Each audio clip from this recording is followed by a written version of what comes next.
From KGW News, this is Straight Talk with Laurel Porter. Hello and welcome to Straight Talk. I'm Laurel Porter. There are about 80 days until the midterm election. On a party line vote, Congress passed what is likely its last major piece of legislation before the election, the sweeping more than $700 billion tax, health care, and climate bill dubbed the Inflation Reduction Act, passed on a strictly party line vote. All Democrats voting for it and all Republicans voting against it. It's a whittled down version of the Biden administration's Build Back Better agenda. Republicans call the bill a scam that won't really bring down inflation. But Democrats celebrated, and President Biden signed it into law this week, saying the American people won, special interests lost. This bill is the biggest step forward on climate ever. And it's going to allow us to boldly take additional steps toward meeting all of my climate goals and the ones we set out when we ran. Oregon Senator Ron Wyden wrote key parts of the legislation. He joins us here on Straight Talk to tell us how it will affect Oregonians. And later, we'll talk a little Trailblazers and how the senator's working to make sure the team stays in Portland. Welcome to my guest, Oregon Senator Ron Wyden. Welcome back to Straight Talk. It's so nice to have you back here in the studio. Thank you for having me back. Before we get to the Inflation Reduction Act, let's talk about what's been in the news a lot, the unprecedented FBI search of the former president's Florida home, Mar-a-Lago, where the FBI seized about 11 boxes with documents, some marked classified, top secret. Republicans are calling it politically motivated and a government overreach. You've really stood up to government overreach in the past. Here on Straight Talk, we've talked about the NSA collecting American phone records and the FBI searching Americans' communications. Could this be a case of government overreach? What do you think? Laurel, first of all, I'm on the Senate Select Committee on Intelligence. And what I can tell you is that it is gospel back there, that if you're someone who cleans one of the government buildings, you're a staff person, you're a member of Congress, you just don't take these classified materials out of the building. And I feel very strongly about ensuring that our people are protected. There are a lot of folks out there who do not wish America and Americans well, and that's why we have these rules.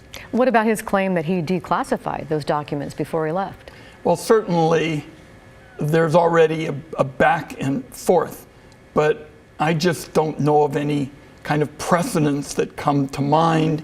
And what we saw is already people in government have said that's not the case. And as a result of the search, some Republicans, including some Republican candidates in the Pacific Northwest, are calling for the FBI to be defunded. What do you think of that? Well, I've been struck by the fact that there are some members of Congress who have close friends in the FBI, and they've been saying, we want you to know we don't agree with these ideas like getting rid of the Espionage Act or having no FBI. The Inflation Reduction Act, let's go to that. I know it was exhausting, a process to try to keep Democrats unified to get this legislation across the finish line. How would you describe what the process was like? It was exhilarating, and I noted you just had the president on your tape signing the bill. At that time, I was at the pharmacy in Medford on West Main Street. And I was telling the seniors there that there was a dose of good news, a big dose of good news for thousands of senior citizens in Southern Oregon, hundreds of thousands across the state, because they were going to get a fair shake finally for their medicine. And what the bill did, and I'm to a great extent the architect of the legislation, is it finally lifted this ridiculous restriction that prohibited Medicare from negotiating to hold down the cost of medicine. Big Pharma guarded that restriction like it was the Holy Grail. I called the restriction a curse. Now it's been lifted. It is a seismic shift in the relationship between Oregon seniors and Big Pharma, and it's long overdue. Well, there are only 10 drugs right now that are affected, and there are a lot of drugs that seniors take. And I've heard seniors complain or lament that it doesn't start until 2026. That's a long time to wait. Why not sooner? First of all, one of the really important provisions starts in a couple of months, and that's the provision I wrote that said if the big pharmaceutical companies raise their prices more than inflation, they're going to pay a penalty. So this would mean for the first time since Medicare began in '65, there would actually be consequences for big pharma price gouging. That sends a pretty powerful message, and the process of negotiation, that really begins very soon, and we're going to start with the most expensive drugs, the cancer drugs and the arthritis drugs. You've said that you expect Big Pharma to fight this in courts and in the legislature. Do you think this legislation can stand up to that fight? I do. We've been working on this for quite some time. In fact, a big chunk of this year's bill came from our bipartisan work where, for example, we got the first cap on out-of-pocket costs for senior citizens in Oregon and around the country. So anti-price gouging, a cap on out-of-pocket expenses, and finally, the big pharmaceutical companies would have to do what everybody else on the planet does, and that's negotiate. I want to zero in on the inflation part, since it's called Inflation Reduction Act. And Republicans aren't buying it. As I said at the top, not one of them voted for it. And there are some nonpartisan analysts, including the Penn Wharton budget model from the University of Pennsylvania Business School, that says this is really going to do little, if anything, to bring down inflation. It says 0.1% by the middle of the next decade, which they say statistically is no different than zero. Does this really bring down inflation, as it says? This cuts costs. And fundamentally, what the Congress can do that really helps the fight against inflation, it's going to cut costs. For example, we're going to start capping insulin very soon. Thousands of Oregonians depend on insulin. Insulin has just been a price ripoff. The prices have gone up year after year after year. And insulin is no different than it was decades ago. People are going to see those price reductions. They're going to see the price reductions in their energy bills. They're going to see, as a result of the fact that we're starting to go after these wealthy executives, they're not going to be able to buy back their stock. We're going to have an opportunity to reduce the deficit. You reduce the federal deficit, you have an opportunity to cut borrowing costs for homeowners and people buying cars and that kind of thing. So it doesn't specifically bring down inflation, but bring down costs that you say would eventually bring down There is inflation. no question in my mind that when you cut costs, that is synonymous with the effort to help in fighting inflation. Now, there are other pieces to the puzzle. Obviously, the supply chain situation is very serious, but I know, I was just at Fred Meyer down the street from the station. People said, I'm glad you're beginning this big push to cut pharmaceutical costs, because pharma has never lost.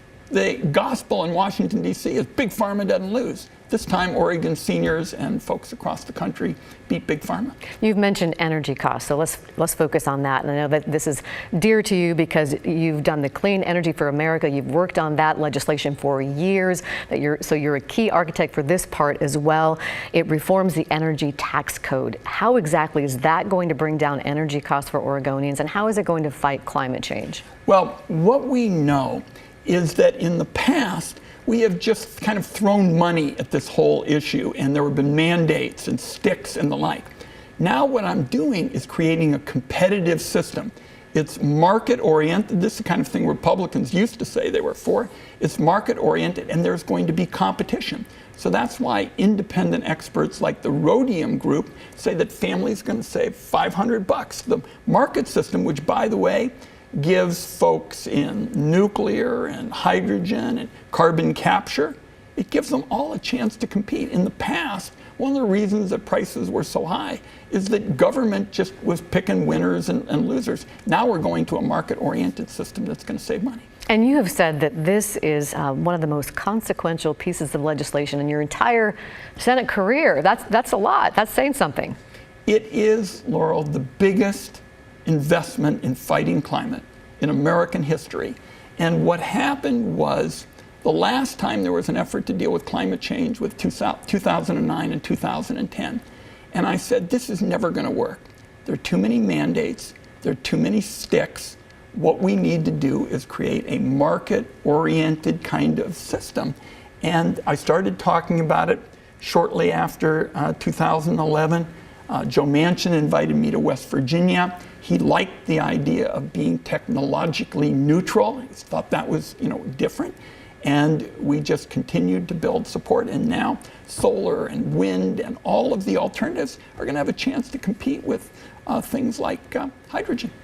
One of the complaints that some have, critics have about this bill is the component that deals with the IRS, that there's going to be $80 billion given to the IRS, and part of it will be used to hire thousands of agents to audit. Republicans are saying they won't just go after the wealthy tax cheats, but also middle-class American workers, taxpayers. How can you guarantee that they're not going to go after middle-class Americans? Let's set the record straight on what they actually said. One of the senior Republicans, one of the most senior influential Republicans, said there were going to be all these enforcement agents coming in with assault weapons. And the criminal division said, no way are we going to do something like that. Here's why we're focused on wealthy tax cheats. All the people who work at this station pay their taxes with every single paycheck.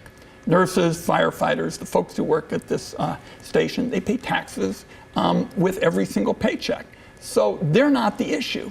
But these wealthy tax cheats go to their accountants and say, you know, I don't pay my taxes that way. Help me exploit all of these strategies for avoidance. That's why a number of billionaires have been able to pay little or no taxes for years on end, because they tell their accountant, don't give me a wage. I'll just live by borrowing against my holdings, and they're vast and they can have a great lifestyle. Well, I think Americans wouldn't mind if the agents just went after those people, but can you guarantee they're not going to go after with thousands of new agents after average taxpayers? What the people are mostly going to focus on is updating the computers and dealing with refunds and the like. But they have said, and as chairman of the Finance Committee, I'm going to be watchdogging this every step of the way. So if I see any evidence, for example, what a couple of these senior Republicans falsely said, that there are going to be all these people with assault weapons, you know, coming in, you better believe I'm going to get that changed. But the fact is, the working person, the government already has all their tax information, just like the people at the station. They don't have it on the wealthy tax cheats. Another big piece of legislation that passed Congress and that the president signed into law last month is the CHIPS and Science Act. And not only are you the chair of the Finance Committee, but you're also the co-chair of Oregon's Semiconductor Task Force. And you released a big report this week about how Oregon can strategize to bring in more semiconductor business into the state. What's the upshot of that report, and how is the CHIPS Act going to help Oregon? The CHIPS Act, plus what's being done at the state level, constitutes a battle plan for us to keep the good jobs we have in semiconductors, and we have one of the largest state levels of percentage of people working in this field, and they're good paying jobs, and then go get some more. And the report yesterday and my legislation that passed, I wrote the provision that provides billions of dollars for manufacturing, dovetails very nicely. One of the recommendations that was made by the state folks is to have larger plots of land available for manufacturing sites. We're already known for our research and development. Now we got to have more manufacturing to complement it. My legislation gives me a chance to work with the state on getting those additional manufacturing jobs in semiconductors in Oregon, in addition to what we're known for, which is our worldwide quality research and development. One of the big obstacles I was reading about is having land that works for these companies. How big of an obstacle is that? That's what I was touching on. The state report, talked about setting aside 2 plots of land that would be large enough for significant manufacturing. I'll be working with the state officials so that as they go forward with that, my legislation that provides billions of dollars in investment tax credits for those operations will dovetail. Now, critics say that this legislation disproportionately benefits Intel over other U.S. chip companies. What do you think? It doesn't. It benefits anybody who's going to be part of developing what we use every single day. From the time you get up in the morning till the time you go to bed at night, we use semiconductors on everything. And I was just over at Stark Vacuum Cleaners, and they were showing me how it used to be with the old vacuum cleaners. They have a kind of museum. The old vacuum cleaners didn't use much technology. Now they have robots, and it's all technology. I know that museum at Stark's is really fascinating to go see. Let me go back to taxes for a second, because you say that the broken tax code is benefiting big oil while Americans are paying exorbitant prices at the gas pump. Big oil is profiting. And you have some legislation called something like taxing big oil profiteers. What's that going to do? Well, what it's going to do again is provide accountability and the opportunity to give these companies, when they're doing the right thing, the chance to see the government is saying, fine, if these big oil companies, we're just talking about the biggest, invest in being more efficient and production and workers and the like, that for that the tax man doesn't cometh. But if they go over a 10% kind of figure and they're not making those investments and they're just buying back stock for their wealthy stockholders, and if they're manipulating the accounting rules, then you'll see it. And the best comment about the whole thing was one of the farmers in Central Oregon, because I announced it in rural Oregon, because they drive such long distances, they get creamed with prices. He said, Ron's idea, going after the stock buybacks and going after the accounting manipulation doesn't kick in until after a 10% profit. Farmer just said, and all the TV and media people reported it, said, I can only imagine making a 10% profit. I want to touch on Roe v. Wade before we go to a break, and new restrictions on abortion. And you're concerned about protecting women's reproductive health data through things like apps, searches on websites that could be used to target women. And you have some legislation to try to protect their privacy. What would it do? Well, My Body, My Data does just that. It directs the Federal Trade Commission to protect women who otherwise would have their personal data weaponized. There are two parts to this equation. One, I think it's critical to write Roe versus Wade into black letter law and make it clear in every part of the country, every part, because we can't have these national bans, which some of the people in D.C. want. Every part of the country, this is a woman's decision. And second, I do think we've got to make sure that, and it won't just be the states that, different than Oregon, are going to try to walk back protections for women. There are these data brokers now who, there are no rules at all, and they're buying up women's information and everybody else's, and I think it's wrong. Senator, we're going to change gears for our next segment because I know you're a huge basketball fan and Trailblazers fan, and you're working hard to try to make sure the Blazers stay in Portland. We're going to talk basketball right after the break. We're back in 2 minutes. Welcome back to Straight Talk. I'm Laurel Porter, and we're talking with Oregon Senator Ron Wyden, one of the biggest basketball fans on the planet. Senator Wyden earned a basketball scholarship from the University of California at Santa Barbara. He's been a Trailblazers fan for 5 decades, and he's determined that they're going to stay in Portland. Welcome back to my guest, Oregon Senator Ron Wyden. Love those photos. Love those Blazers. Yes. Well, before we get to that, I just want to get an update on the wildfire situation because we're going through another heat wave. We expect possibly another one before the end of the summer. Where are we on wildfire prevention? So far, Laurel, it hasn't been as bad as we feared, but you're right, we've still got a long way to go. I was in rural Jackson County a couple of days ago, and there are 2 points. One, we're starting to get the pay up for these firefighters. That is so overdue, and that's so essential to getting more folks in the workforce. Second, the improvements in technology, and we've made some real additions with the bipartisan infrastructure bill and the like, is really going to pay off. We're starting to see, as I saw in Southern Oregon, a smoke alert system. It's kind of like a smoke alarm for the outdoors. It's a preventive kind of system, early warning system. I think the combination of the professionalism that we're seeing as there is an indication that there'll be higher pay, plus the technology, is a good 1-2 punch for additional safety for Oregonians outdoors. We'll keep our fingers crossed that the wildfire season doesn't get any worse this season. As we move to talk about basketball, I want to get the latest on Brittany Griner, the WNBA star who's in prison in Russia. She's been sentenced to 9 years behind bars there. She was arrested at a Moscow airport accused of carrying less than 1 gram of cannabis oil in her luggage. She was there to compete during her WNBA offseason. What do you make of her arrest and conviction? Is she being used as a political pawn here? Oh, I don't think there's any question but that this is a human rights issue and an important one, and it reflects the politics of the Russian-Ukraine conflict. There's no question in my mind. There are folks that are close to Ms. Griner who have people in Oregon that they're close to, and they in a sense, asked me to lead an effort in the Senate. I'm the principal sponsor of the resolution supporting her. I recruited John Cornyn, a Republican of Texas, the Arizona senator. She played at Baylor, played Arizona. And I think we all just hope that Putin will allow her to come home to her family. She's apologized. She's made it clear that she is contrite. Are you optimistic?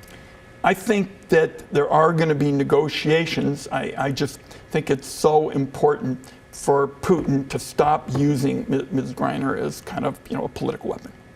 Trailblazers didn't have the greatest season this last year, but we're all looking towards the next season. And you want to back, Nurk is healthy. We're on our way. I know you're looking ahead to hope they have a lot more winning seasons here at home. How concerned are you about the possibility they could be sold and moved out of Portland? Well, of course, it was very good news when Phil Knight indicated that he wanted the team, he wants them to stay. I've had many conversations with him over the years about the importance. And of course, I've known Adam Silver for years, the commissioner of the NBA. He was an intern for Les Coyne. So you go way back. We go way, way back. And he's very funny. At one point, I said he was an intern for Les, and he sent me a little note. I got upgraded. I became a legislative counsel. I said, that's not Get that right. The point is, he understands how important it is that we keep the Blazers, here. And I also think that having a WNBA franchise would just be a slam dunk. And yesterday I was at the Sports Bra over on Broadway, the wonderful restaurant where you can see sports pretty much 24/7. We love that focus on women's sports. It's just so great. And I was saying to the people who were sitting next to me, what would you think about this city if we were sitting here and folks were getting ready to go to a WNBA playoff game at Moda? I mean, it would pump a lot of money into the city. It'd be something really to be excited about, and it would be good for the Blazers because you'd have 18 additional games at Moda in the summer, so that helped budgets and stuff. Do you think that might happen? Well, Get a WNBA team? I've sure made the case to Adam Silver that it would make a lot of sense. I'm not going to get into kind of private conversations, but there are a lot of women and others who are very interested in being part of this effort in Oregon. And what are the chances, do you think, that Phil Knight would buy the team? We were thrilled. We made a very real, offer, and my hope is that Ms. Allen, sister of late Paul Allen, will just move to resolve this quickly. And I want Oregonians to know, the chairman of the Finance Committee and a big fan, I'm not going to let Portland experience what happened in Seattle where the team just pulled out overnight. Well, there are a lot of billionaires who would love to get a team, aren't there? There certainly are. And look, Phil Knight has been involved in promoting Oregon's sports and philanthropy for years and years, and it was really encouraging news when he stepped up. Well, let's talk about the Trailblazers' prospects because they're not getting any respect. I heard Orlando Sanchez say yesterday that Vegas is saying, I think they have 82 games, predicting they would only win 39.5 of the games. What do you think? I'm encouraged. We got Dame and Nurk healthy. We got some big people up front. I'm feeling good about it. I think the Blazers are going to make some noise this year. I got asked about predictions. I said, I'm like Yogi Berra. I don't do predictions, especially about the future, but I'm feeling good about the Blazers, and they're going to make some noise. How about the number 7 pick, Shaedon Sharpe? Are you encouraged he could be an asset? He got hurt, which is too bad, early I know. in the summer league, but people say he's good. Now, Senator, we have about maybe 45 seconds left. I'd love to leave you with a final comment you'd like to leave with viewers. No, I just think it's so important that we have local journalism. We've been trying to promote local journalism in the Congress. We've lost a lot of our local outlets, newspapers, and local broadcasts. You've been asking about real issues, and thanks to everybody in Oregon who's doing local journalism. Well, Oregon Senator Ron Wyden, we really appreciate you being on here. I have just a little bit of time left. Where is the cannabis legislation right now to legalize cannabis? We're making progress, and we've got to get safe banking done. That is so important because it's a real criminal risk to not have it. Thank you so much for joining us here on Straight Talk. Now that we are doing things live and in person again, we hope you come back really soon. And thank you for watching Straight Talk. We hope you'll join me next week when our guest is Portland City Commissioner Dan Ryan. He'll weigh in on the Charter Commission, deciding what we will be voting on in November about changing Portland's form of government. We'll talk about that. Also, we want to let you know that Straight Talk is now available as a podcast. All you have to do is search for KGW Straight Talk wherever you get your podcasts. And we have a QR code that you can just point your phone's camera at, and it'll take you to a link where you can download our podcast, KGW Straight Talk. We'll see you next week for Straight Talk. We hope you have a great week.